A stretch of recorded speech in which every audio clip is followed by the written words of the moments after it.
Ballerina cappuccina. Mi mi mi mi è la moglie di Cappuccino Assassino. एक case में jail और दूसरे case में आपको केवल पैसे देने पड़ते हैं। ऐसा क्यों? कौन सा केस क्रिमिनल केस है, कौन सा केस सिविल केस है, ये जानेंगे बहुत ही सिंपल तरीके से।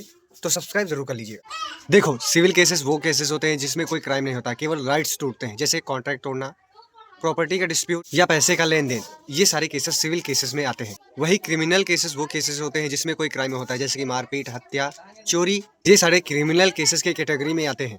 अब इसे रियल लाइफ एग्जांपल में समझे तो मान लो किसी को आपने 50,000 रुपए उधार दिए और जब आपने उससे मांगे और वो आपके पैसे वापस नहीं लौटा रहा, तो ये है सिविल केस। और वही अगर पैसे मांगने पर वो आपको धमकी देता है, मारपीट करता है, तो ये क्रिमिनल केस बन जाता है। सिविल केसेस में पैसे या नुकसान की भरपाई की बात होती है। ऐसे ही एक केस था MC Mehta versus union of India, जो कि 1987 में था।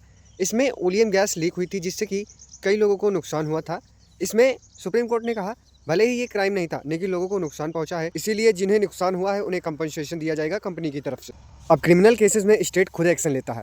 इसका एक बहुत ही अच्छा एग्जाम्पल है Rudal Shah versus state of Bihar 1983। इसमें एक आदमी को इलीगल कस्टडी में कई सालों तक रखा जाता है, जिसके बाद उसे कंपनसेशन मिलता है स्टेट की तरफ से।